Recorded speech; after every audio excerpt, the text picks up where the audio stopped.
25. Chapter 2, High School Life. Summary. I aspired to be the top student. My many achievements in school, adventure with my high school friends, experienced rejection by men, and a victim of bullying.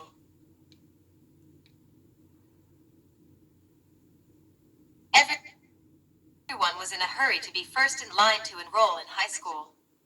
Students in different grade levels, from junior high to senior in high school, were with parents or friends. I looked around for mother. Where is my mother? I eventually asked a neighbor standing next to me. Your mother cannot make it, she replied. She has to deliver orders with your father. I was disappointed that my parents were not there to help me during my enrollment, but I tried to understand their reasoning. I had no option but to help myself. I felt strange as I did not know anyone other than my neighbors. Eventually, I was enrolled as a first-year Section 2. Students who are smart, but yet not the smartest. Those smartest students were in Section 1, and I hoped someday to be included with that group. Although my freshman year was not a great deal of fun, nor was it particularly exciting, I do recall that I received a classroom award and was one of the honor students. However,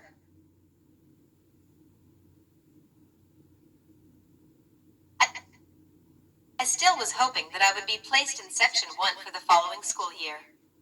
Much to my delight, when I enrolled for the second-year high school term, and found myself in Section 1. Hard studying and paying attention in class paid off. Awesome. But soon I again was not happy. While I knew several Section 1 students, I was not at ease with the entire group. I wanted to excel in my class and become known as the smartest student, but many students were better than me. I knew I had great pride in my accomplishments, and even arrogance at times. The book of Proverbs 16:18, NKJV, which says, "Pride goes before destruction, and a haughty spirit before a fall." I was delighted when my advisor told us that she needed 5 students to voluntarily transfer to the lowest section. You guys should not worry, she said. All the students in that section have come from other sections, and it does not. 26.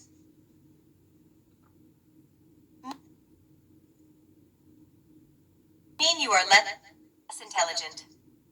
The school just wants to add another section that we are calling Section 27. I liked her explanation, and I believed I could excel now and become known for my academics, so I joined 4 others who also were willing to be transferred.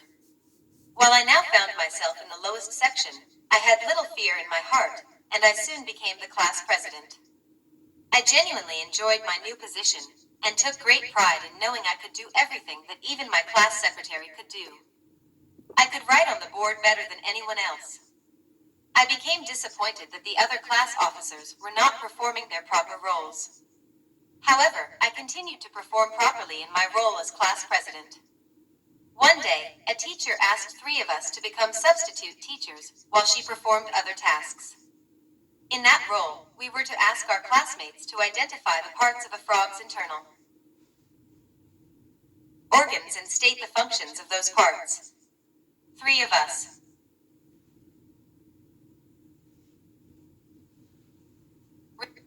received a perfect grade on the oral test. Wow, I thought. I had not dreamed I ever would perform this well. After all, we were only students, and it was not fair for my classmates to recite in front of us. What if the other 2 substitute teachers would give students a bad grade? I found myself becoming really upset. What a horrible and lazy teacher, I thought. I had always been the apple in all my teachers' eyes in second-year high school, probably because I worked really hard for my grades, was a dependable student, and, most of all, was very obedient to them. One of my teachers told me, "Kimberly, you received the highest grade in the periodical test in my English class, and I really want you to come with me into my other sections after our class." I replied, "Yes, ma'am," and I followed her after into the other class. She was so happy, and she said to the others, "Class, this is Kimberly. She received the highest score of my previous class. I know you can do the same." I was proud yet shy. I believed that my teacher was using me to motivate her other students to work really hard in her class. Even though I was well known, two of my classmates, each of whom I had a crush, would not talk to me. What is wrong with me? I asked myself. Am I mean? Am I ugly? I was so disappointed that one of the boys had a girlfriend. It just 27.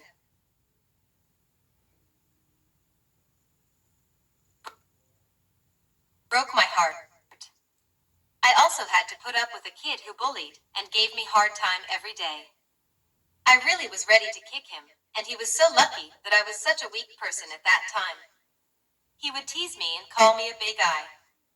I continued to study hard, and I cut class only once when we went to the mountain one day during class hours. That trip was really fun, but I felt guilty afterward. A bully is a person who habitually seeks to harm or intimidate those whom they perceive as vulnerable.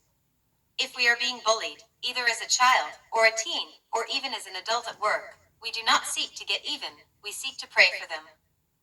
That is not easy, but it is biblical. We are supposed to pray for those who hate us, and then ask God to bless those who curse us and abuse us, but it cannot be done in our own strength.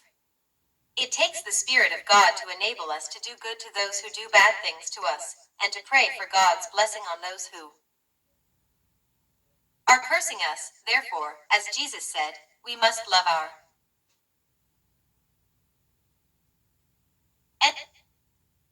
enemies, knowing that at one time we were enemies of God, but the truth is, He died for us so that we might be spared the wrath of God. The book of Romans 5:10, NKJV, which says, "For if when we were enemies we were reconciled to God through the death of His Son, much more, having been reconciled, we shall be saved by His life." Also, in the book of Luke 6:27-28, NKJV, which says, "But I say to you who hear, love your enemies, do good to those who hate you, bless those who curse you, and pray for those who spitefully use you." One of the quotes says, "Pulling someone down will never help you reach the top." Abhishek Tiwari.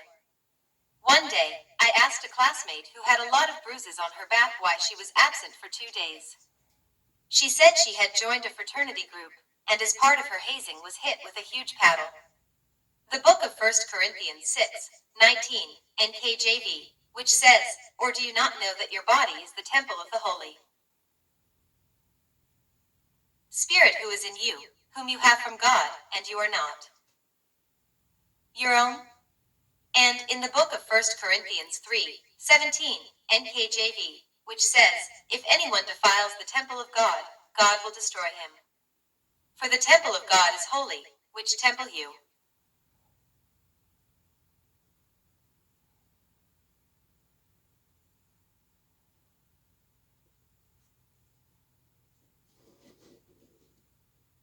Are. If you survived, you would be accepted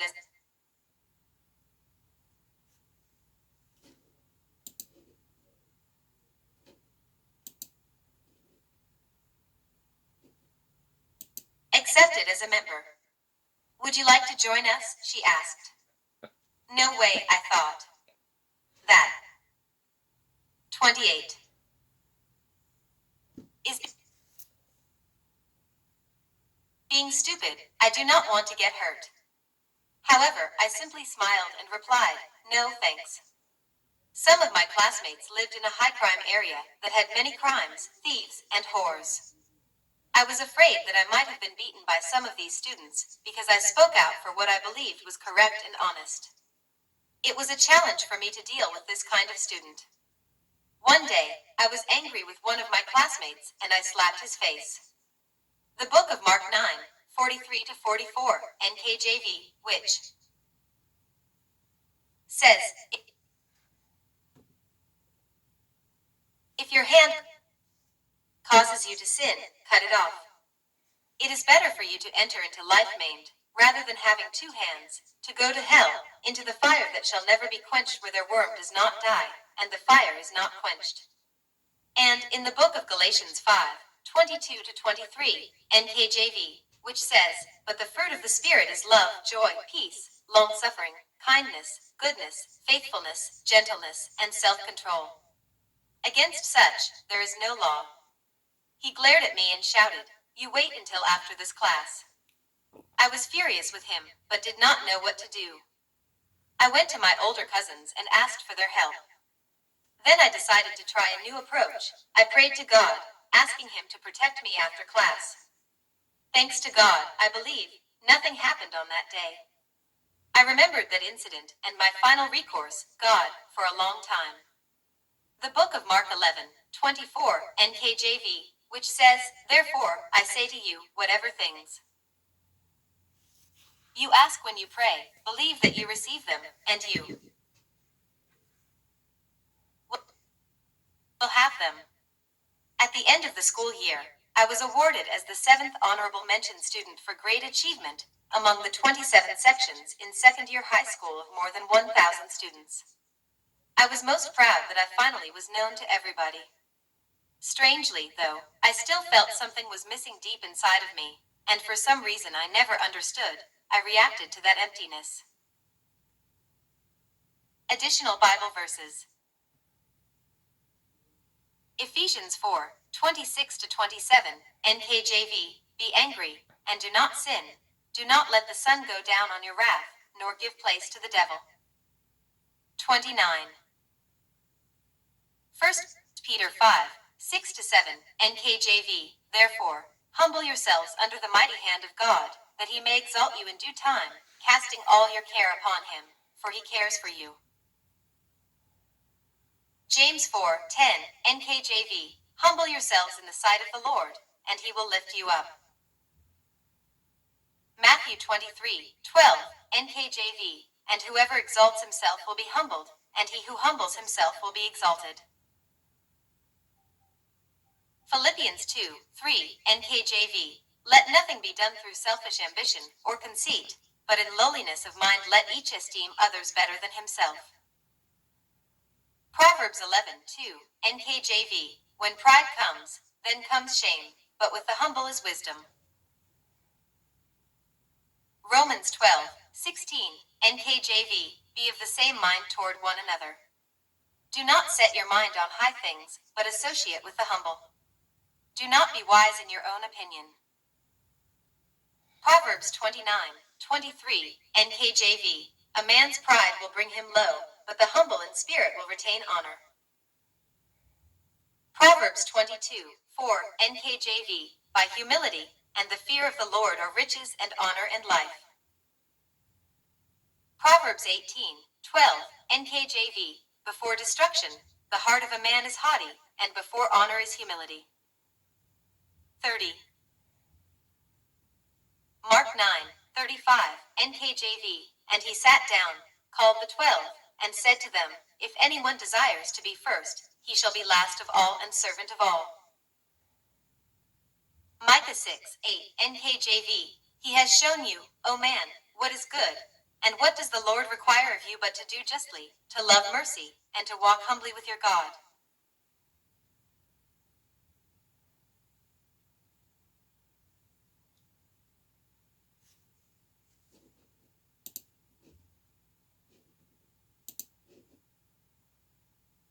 Proverbs 15:33, NKJV, "The fear of the Lord is the instruction of wisdom, and before honor is humility."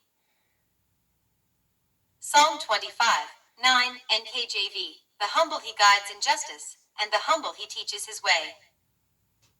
Psalm 149:4, NKJV, "For the Lord takes pleasure in his people. He will beautify the humble with salvation."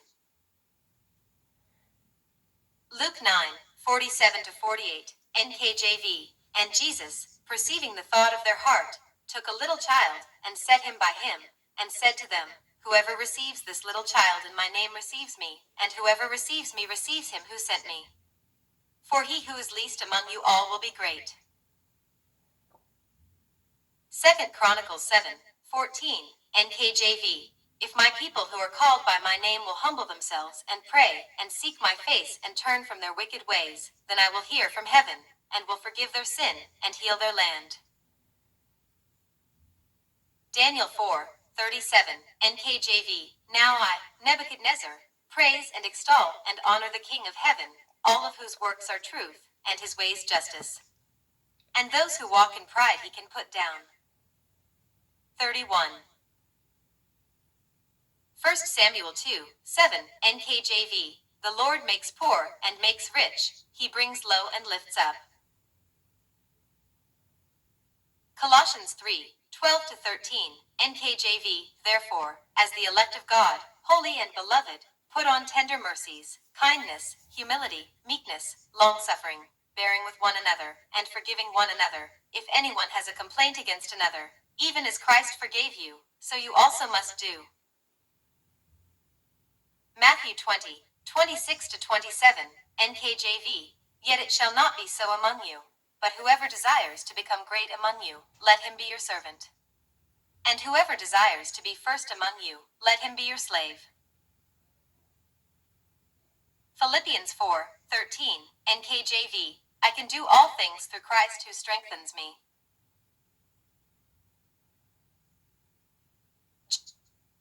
James 3:5-8, NKJV. Even so, the tongue is a little member, and boasts great things. See how great a forest a little fire kindles. And the tongue is a fire, a world of iniquity. The tongue is so set among our members that it defiles the whole body, and sets on fire the course of nature, and it is set on fire by hell. For every kind of beast and bird, of reptile and creature of the sea, is tamed and has been tamed by mankind. But no man can tame the tongue. It is an unruly evil, full of deadly poison.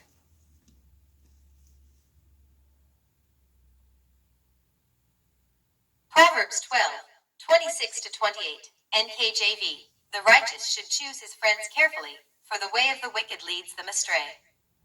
The lazy man does not roast what he took in hunting, but diligence is man's precious possession.